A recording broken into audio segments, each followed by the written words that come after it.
Bonjour à tous, bienvenue dans cette nouvelle vidéo. Je suis très heureux de vous accueillir une nouvelle fois. Aujourd'hui, on va voir ensemble quelles sont mes prévisions pour le marché immobilier 2021 et plus particulièrement sur l'investissement immobilier parce que c'est ce qui nous intéresse et ce qui nous concerne sur cette chaîne. Donc, on va traiter ce sujet en profondeur. Vous allez voir, j'ai mon avis vraiment très précis sur le sujet.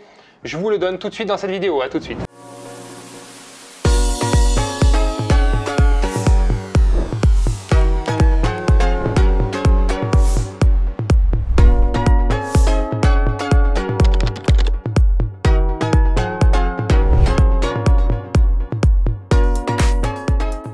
Alors, qu'est-ce qui va se passer? On rentre dans le vif du sujet tout de suite en 2021, on va pas perdre de temps. Pour moi, ça va être catastrophique. Le marché immobilier va s'effondrer. Les banques, on le voit, ne prêtent plus du tout. Donc, si vous voulez investir, mais surtout n'investissez pas. Et si vous avez des biens à forte valeur de rentabilité, je vous conseille tout de suite de les mettre en vente et de les vendre, de vous en séparer. Parce que ça va être vraiment terrible. Ça va être vraiment l'effondrement complet. Bon, vous avez bien compris, je rigole. Tout ça pour dire que effectivement, on a beaucoup plus de personnes qui investissent. Donc, vous coupez cette vidéo, vous l'envoyez à un maximum de personnes pour qu'il y ait de plus en plus de bonnes affaires parce que ça devient compliqué. Voilà, donc c'était la petite blague et maintenant on va parler un petit peu plus sérieusement. Alors on va commencer par le bilan 2020 déjà qui malgré la situation actuelle qui est quand même compliquée où il y a eu un arrêt pendant plusieurs mois du marché immobilier et les notaires n'étaient pas forcément à jour, ça a un petit peu cafouillé. Nous on l'a vu au sein de projets locatifs, on avait pas mal de compromis qui ont mis du temps à passer en acte authentique parce que les notaires n'étaient pas forcément préparés à travailler à distance avec des signatures électroniques, etc. Donc ça a freiné un petit peu le marché, mais malgré tout, les résultats et les chiffres sont juste incroyables. Sur 2020, il y a eu 980 000 transactions. Donc c'est juste dingue par rapport à l'année 2019 qui était une année record où il y a eu 1 050 000 transactions. L'année 2020 finalement est quasiment équivalente à l'année 2019. Donc plusieurs raisons à ça. Donc premièrement, la communication qu'il y a par les différents supports amène à ce qu'il y ait de plus en plus de personnes qui investissent dans l'immobilier. Il faut savoir qu'en 2020, ça représentait presque 30% des ventes, ce qui est juste incroyable. Donc, la communication fait qu'il y a de plus en plus de personnes qui ont envie d'investir dans l'immobilier, qui ont compris que c'était un effet de levier quand même très puissant. Et donc, ça amène de plus en plus de monde. Donc, deuxième point, c'est que si vous avez de l'argent en banque, il y a beaucoup de personnes qui se disent que c'est mieux d'investir dans l'immobilier, puisque déjà, les rendements ne sont pas terribles. Et puis également, ça va mieux sécuriser son épargne parce que avec la crise, avec ce qui se passe, il y a certaines personnes qui ont peur de garder de grosses sommes en banque. Donc, c'est de nouveaux investisseurs qui arrivent sur le marché et qui ont aussi beaucoup d'argent, ce qui engendre une petite montée des prix. Et troisième point, bien sûr, la situation actuelle a fait que pas mal de personnes ont voulu acheter des biens plutôt dans des zones un peu plus rurales, on va dire dans des petites et moyennes villes, et fuir les grandes métropoles où le confinement a été une vraie galère. Donc toutes ces personnes-là, elles ont acheté des résidences secondaires finalement, un petit peu plus loin, et ça aussi, ça a fait monter le nombre de transactions. Alors maintenant, on va parler de l'année 2021 et dans ces moments qu'on vit si particuliers, forcément, la Covid a une importance particulière. Pourquoi? Parce que les modes de vie vont changer, les façons de fonctionner aussi, de travailler, etc. Et on va devoir s'adapter, nous aussi, en tant qu'investisseurs, à ce nouveau marché qui est en pleine mutation. Pour moi, l'année 2021, qu'est-ce qui va se passer? Que ce soit pour les propriétaires qui veulent aller dans des zones plus reculées, plus tranquilles, avec un cadre de vie plus agréable, c'est la même chose pour nos clients, j'appelle ça comme ça, nos locataires finalement, qui vont avoir envie de vivre aussi également dans des plus grands appartements, avec des terrasses, avec des balcons, avec des petits jardinets.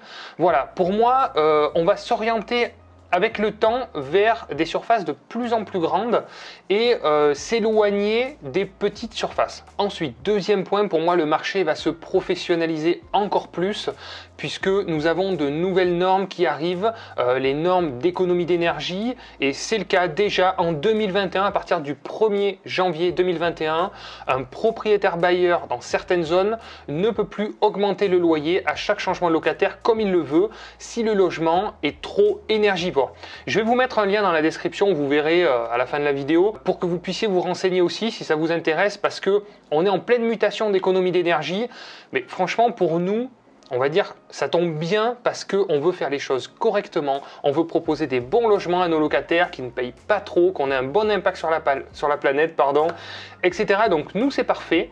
Donc peut-être que ça ne va pas convenir à d'anciens propriétaires bailleurs qui jusque-là louaient un petit peu tout et n'importe quoi, ils ne voudront pas faire des travaux, et bien ça tombera bien, ils mettront peut-être leur bien en vente, et nous, on sera là peut-être pour l'acheter. Ensuite, en 2022, il va y avoir ce nouveau diagnostic obligatoire de performance énergétique qui va être beaucoup plus précis et qui va signifier l'obligation en 2028 d'être minimum en lettre E.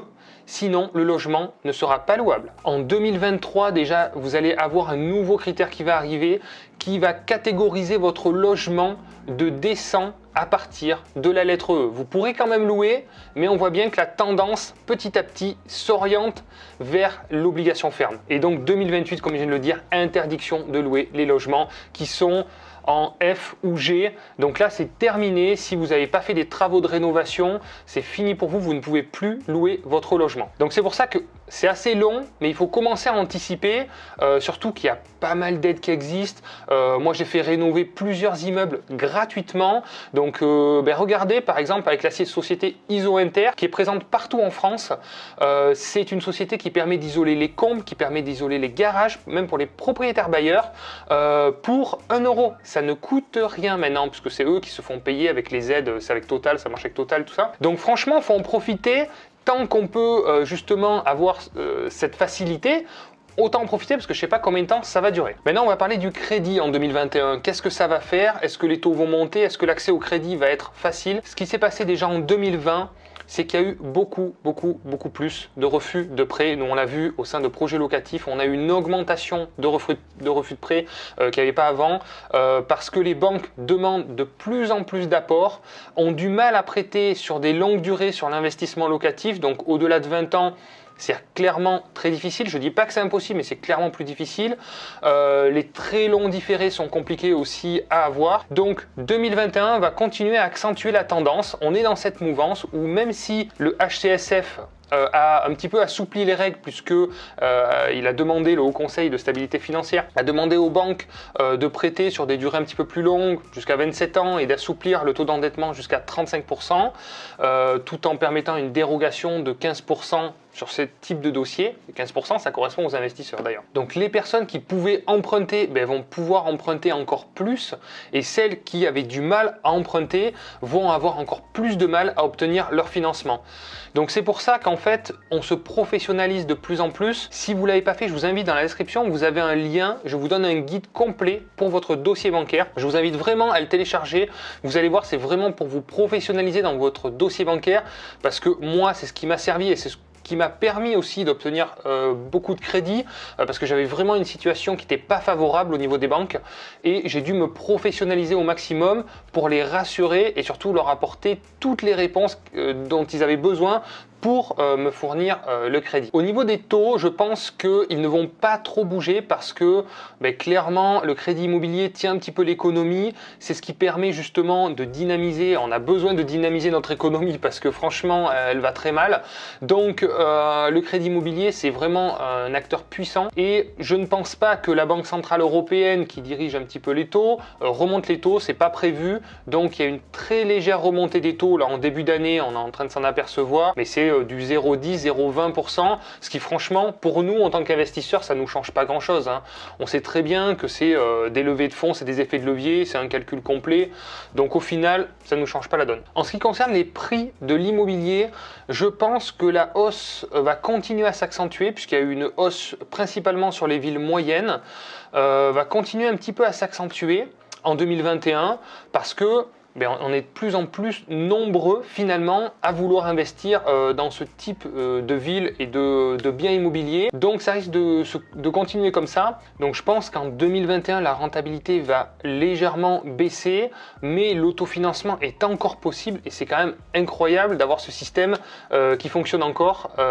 Acheter de l'immobilier finalement gratuitement, hein, c'est ça l'autofinancement.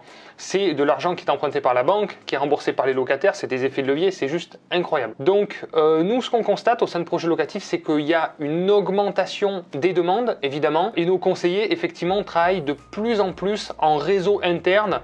C'est-à-dire que les agents immobiliers nous amènent des affaires et n'ont plus besoin de publier parce qu'on a des partenariats avec eux. Et c'est vrai que on se rend compte qu'ils veulent plus s'embêter, comme il y a beaucoup de monde qui veulent investir, ils préfèrent travailler comme ça en tant que professionnel. On voit que le mouvement s'accentue de plus en plus dans ce sens-là. Voilà, pour conclure, je pense que l'investisseur immobilier a encore de beaux jours devant lui parce que franchement, on fait aussi beaucoup tourner l'économie. Donc je pense que l'État a aussi intérêt à nous préserver. On paye des frais de notaire, on paye des frais d'agence, on paye de la TVA, on fait tourner les entreprises, on paye des impôts, etc. etc. Donc tout ça fait que je pense qu'on a encore quelques années devant nous. Voilà, pour conclure, il va falloir se professionnaliser, il va falloir être encore meilleur dans la présentation de son dossier à la banque, plus dur de trouver des bonnes affaires, donc ça va demander encore plus de travail, encore plus de travailler son réseau local pour accéder à des bonnes affaires. Et puis voilà, je pense qu'il va falloir être un petit peu moins exigeant. On voit beaucoup sur internet la promotion de l'hyper rentabilité, du financement à 110%, mélangé à un différé, etc., etc. La réalité fait que c'est de plus en plus compliqué et qu'il va falloir aussi nous assouplir nos exigences pour continuer notre parcours d'investisseur parce qu'il y a vraiment encore de belles choses à faire. Sur ce, j'espère que vous avez aimé cette vidéo. Si vous l'avez aimé, je vous invite à mettre un petit like, c'est très sympa à vous, ça m'encourage à continuer. Si vous n'êtes pas abonné, je vous invite à vous abonner. Et puis je vous retrouve très vite pour de nouvelles vidéos et de beaux changements sur la chaîne. À bientôt, ciao ciao.